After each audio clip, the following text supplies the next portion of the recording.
If you feel trapped in your 9 to 5, you put in all the hours, yet your pay doesn't change, okay? You feel undervalued, underappreciated, and it's frustrating because no matter how hard you work, you stay the same, then it's not you. It's not how hard you're working, you're just in the wrong vehicle. And I know how frustrating it is, okay? You're working over 40 hours a week when you could be doing something you love, that you're passionate about, building true wealth. And what if I told you you could do it all from your mobile phone in just a few hours a week? This is the exact formula that me and my mentees have used to build multi-7-figure property businesses, and how if you take action, okay, watch this video and believe that you can do the same, just watch the change. The big problem is this: you want to earn more money. We all want limitless potential. However, if you've got a 9 to 5, this is the reality, all right? Okay, this is the amount of money that you can earn, all right? And this is if you've got a job. And let's do biz here, right? Now, the fact of the matter is, whether you like it or not, when you've got a day job, you've got a fixed salary in most situations. And this is the ceiling. This is the ceiling limit of your income. Now, sometimes there might be the potential to earn commissions or a little bit more money. But normally, when you've got the potential of earning commissions, you can normally expect this basic to be lower, because that's how it works, all right? The more you want to earn, the more risk you have to put down. Now, the beautiful thing about a business is when you're over here, the fact of the matter is, in fact, let me do it in a nice green pen. The fact of the matter is your income it's limitless, which means there's no ceiling. You can earn as much as you possibly want. And the more work you put in, the more money you earn. But the problem is, how do you sort of translate? How do you move from a job mentality when you've got bills to pay, you've got kids to support, you've got mortgages, over to the good side? And are you willing to do that? Because on this channel, we talk about Rent to Rent 2.0, and that is all about how do we move from this mentality into this mentality where the income is infinite. And the second thing is a traditional job. What tends to happen is, if this is your job, okay, what happens is you're going to put in the work, and over here is going to be your reward or your pay, right? Which is all well and good, but basically what happens is this is you, and there's one line, one sort of flow to the reward, which of course is the moolah, right? However, when we're working in business, and particularly in rent to rent, what we're trying to do is we're trying to build leverage. So the thing I love about property and rent to rent specifically is there's no longer one flow. I mean, don't get me wrong, the initial flow to your first deal, okay, which is going to give you that income, is there. However, what we can do in rent to rent is we then can actually, we can have babies, all right? So what's going to happen now is, rather than you just relying on one flow of income, you can now rely on multiple streams of income. And therefore, all of these assets are producing you income, which is a game changer. Because if you want to work from your mobile phone, if you want to have leverage and work from anywhere in the world, how good would it be that the income's coming in from all these different assets and it doesn't rely on you being physically there? And that's what we're going to cover in this video. So let's talk about why more of you aren't making this change, all right? And the way I like to look at it is this, okay? This here is you. This is current you today. And this over here is, this is like the dream. This is like the ideal lifestyle that you are hoping to do. Now, what do you notice about the difference between you and ideal? Well, of course, there's a gap, right? There's this gap. And this is the reality why most of you watching this, by the way, will never make it from you to your dream. You'll never make it to the ideal scenario, because this gap needs to be closed. And the only way you can be successful at rent to rent or anything is if you breach that gap. All right. Now, most people aren't willing to do that. But the fact of the matter is, there is a gap here that we need to fill. And when we fill this, when we create this bridge, we can then get over to here. But the fact of the matter is, this here is going to be this is a knowledge or information gap. This is a skills gap. What do you need to do to go from where you are today to where you want to be? So when we talk about rent to rent, there are 3 stages, all right?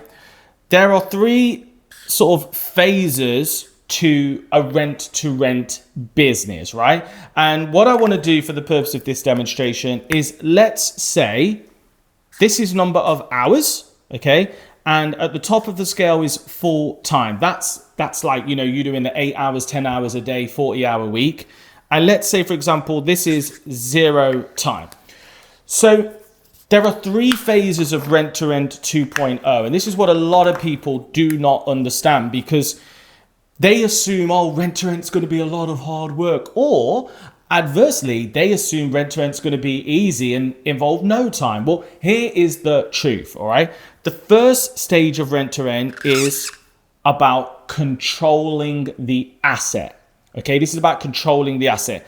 And typically, when you are controlling or looking at controlling the property, we split that into 3 subsections. We talk about preparing the property, we talk about sourcing the deals, and then we talk about closing the deals. So I want you to assume that this is all the preparation. And if you know what you're doing, in other words, if you're not spending hours and hours scrolling on YouTube, on podcasts, you know, reading books, webinars, but not taking no action on ChatGPT, trying to save money and not willing to invest in yourself, you know, this could be really, really quite time intensive. Not only in terms of a full-time perspective, in terms of you researching this for 3, 6, 9, 12 months with no action. Yep, I said it. Be honest with me. If you've been watching my videos for a few months now, but you're still no further on, comment guilty in the chat. So the first thing we need to do is we need to understand that the first control section, this should not be taking more than an hour or 2 hours a day. Maximum. Absolute maximum. The second phase is my favorite. This is when you get the deal, right? So now we move from controlling the property to cash flowing the property. And I'm actually just going to do a nice little house here. And I'm going to be honest with you. This is when the real work starts. You've got to set the property up. You've got to furnish it. You've got to do a photo shoot. You've got to start working on your marketing. Okay, you've got to start working on any renovations. You've also got to start working on the cash flowing management side of the property. So what tends to happen is this is going to shoot up. Okay, and it's going to stay up for as long as this takes, which, if you're doing this correctly, shouldn't last more than a week. So most of my mentees are full-time employment. So what I find is normally they're doing their day job in the day, then evenings and weekends, they're setting up the property and getting it staged and ready to go. So during this time, as you can see, this is going to get pretty time intensive. But what we then need to do is and this is the part where a lot of people fail, then we need to move on to systems, because this is going to be what is going to allow you to have your time. And this is when, if you are not great at this, you could find yourself way up, giving yourself another day job. But if you're really good, what you're going to find is the time investment's going to come down significantly. And then you have 2 options. Do you chill on the beach with pina colada? Obviously, you need more than one deal to do that. Or do you then decide to scale again? So then what happens is you would repeat the process until ultimately you got yourself another deal, and then the time investment would go up. So that is the truth, all right? The investment required when you've got the right systems for the ongoing management of the property is extremely low. The initial period is very low. It's just actually setting up the property where you're going to have to invest the time. But guess what? You now know you're moving from job to business. You now know you're moving from a ceiling income to no ceiling income. But there's one thing we need to do in order to make this happen, and that's the gap. So now we've got an idea of the time required for rent to rent. Let's talk about, the burning question, like how remote is it? Because one of the biggest things I wanted was a lifestyle business. I wanted to be able to travel a few months of the year and be able to manage and, benefit from the leverage and the cash flow from anywhere in the world. And a lot of you I speak to, and one of your biggest fears is, Simon, sounds good, but this sounds like a lot of hard work. Like, how long is it going to take? But let me tell you this now. This stuff is so remote and hands-off. If you dial it down correctly, it's way less than a full-time job, okay? For the majority of the time, guys, an hour, 2 hours a day is enough to manage 10, 20 properties easily if you've got the right systems in place. But let's break it down. So the first stage, as I described, is all about control. Okay, and when you're controlling the property, the beautiful thing about it is there's 3 steps. So the first step is preparation. I'm just going to call it prep for this. And that comprises of the setup of the business, website, logo design, any of the compliance stuff, and the market research. Well, guess what? 99% of that is all done remotely. Sure, you might want to drive around an area if you don't really know it that well, just so you can get a feel for it. But all of this is remote. So that's great. So in terms of the preparation side, this is remote. I'm just going to do a big tick. Do this from anywhere in the world. Second is, okay, now we need to source deals. So people say to me, why would a landlord want to do rent to rent? We'll do that on another video. Or, how hard is it to source? Well, we've got 12 unique strategies that get us 3 property viewings per week, which basically get us a deal every 4 to 6 weeks. And that's from me being involved in thousands of deals now. Now, all of these strategies, in fact, I believe 10 out of 12 of them you can do completely remotely. It doesn't matter where you are. A couple of them do involve you being there in person. The property viewings, ideally, you would do that in person, right? So you can't do that on the mobile phone, but all the groundwork you can. And I have had situations whereby I've done viewings on a mobile phone from the beach, okay, where the agent or the landlord has shown me around the property, sent me a video, and I've sourced deals like that as well. So sourcing, once again, the vast majority of it, all the groundwork is very, very remote. It's only when we're looking to view the property that it is ideal to be there in person, all right? But that's absolutely fine. And then the final stage of controlling the property is, what about closing the deal? The closing of the deal. Well, all that's done remotely. I literally will just do a Zoom conversation to go through the terms and to go through everything we need to discuss in terms of the arrangement. And then I would just send our contract over DocuSign for the landlord to approve. So all of the close is done remotely, apart from the fact that you just got to go pick up the keys.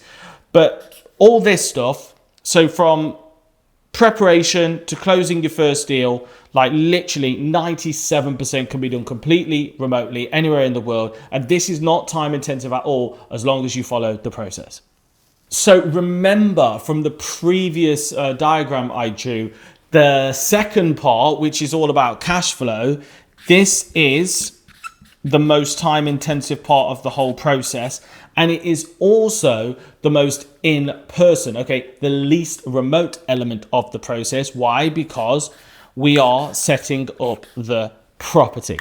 So when you first begin, you're likely going to be the one collecting the keys. You're going to be the one, helping to get the property prepared, staging it, going to the supermarket to buy your bits and bobs to dress the property in the first instance. But the beautiful thing is, medium to long term, you want to be outsourcing all that. So there's also 3 sections to cash flow. The first one is the refurb, which, as I say, at the beginning, I nearly forgot how to spell refurb then. At the beginning, it's going to be quite a lot of you in terms of the coordination. But if you're anything like me, I can't put up a shelf. All right. I've never put a picture up in one of my properties. I've never done anything. In fact, On my first ever deal, I think I tried to rip up some carpets, cut my nail and said, oh no, I can't do that no more. In fact, I think I actually mashed up my shoulder trying to paint ceilings. Never again. So the refurb stuff, if you're handy, you might want to get involved with this at the beginning. With the dressing of the property, sure, you will do. But ultimately, my aim is that you don't touch the properties. In fact, I've got rent to rent where now I've done absolutely nothing. On top of that, I've even got BRRs, so property deals, developments I've purchased that I've been to 2 or 3 times in the whole process, and now they're generating an income. So in terms of the refurb, we move towards systems and a power team that deal with all of that. The second thing is going to be, okay, well, we need to then market these deals. This is going to be very different depending on whether you do SA, which is Airbnb, HMO, which is your house shares, or supported living.